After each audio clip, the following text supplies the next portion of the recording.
Hi, my name is Adie and I'm here to talk about Bravery. So, my story begins in 5th grade, 1 year ago. I, for the first time, was going to a private school.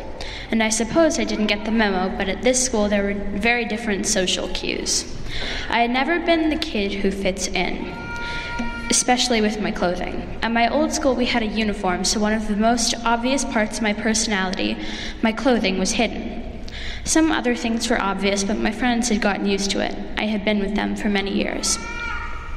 As I said, I didn't get that things would be different, so I wore a leather jacket with a flowery sleeveless shirt and a pearl choker. So I arrived at my new school wearing some of my favorite clothes. People looked at me funny, but I assumed that this was due to the fact that I was new, or maybe I was just paranoid. After a few days of me wearing more of my favorite outfits, one of the people in my class asked me, "Why do you dress that way?" I immediately started to notice what I wore. I started to notice my speech pattern. For many years, people had asked me what I was saying because they said I sounded like I, quote, ate a dictionary. I thought that I was a weirdo. That was one of the biggest mistakes I have ever made. I started to dress the way that my friends dressed. I stopped using some of the most used words in my repertoire. I decided to soak myself into their society's rules, norms, and attitudes. Eventually, I stopped noticing that I was doing it. By listening to the people that were around me, I had lost my individuality. I was suddenly scared of what people think. I, after a time, had eventually remembered that I was doing it, and I started to think to myself, "You are brave enough not to care what people think."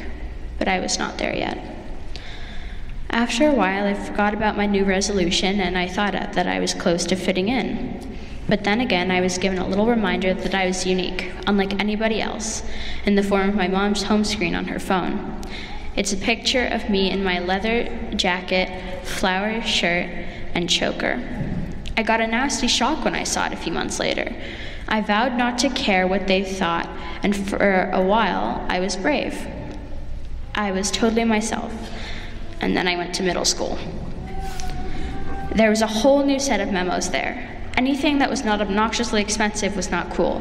Anything that was not their way was not okay. So I reverted back to my old ways of hiding my personality. After a little while through the year, I one day wore one of my outfits unaffected by popular demand. I was, for one day, not thinking about how to put things in simple terms for people to understand. I even brought my knitting to school.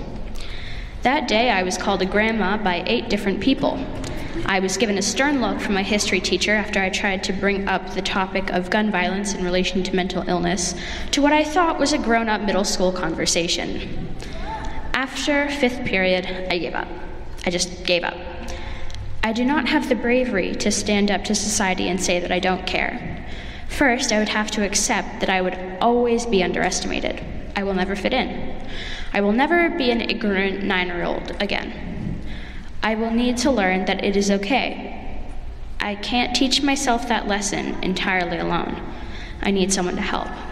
That is why I'm so lucky that I have my mom. She is my bravery tutor. She taught me how to knit and sew.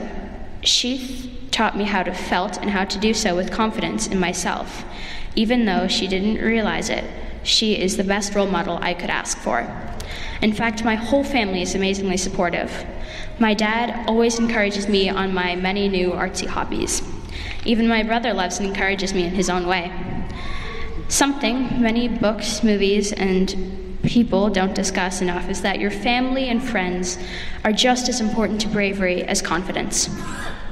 Your family are what keep all the little pieces that shatter off when you are broken. They are the boat that keep you afloat. Remember, you don't have to be brave alone. Let others help others and let others help you.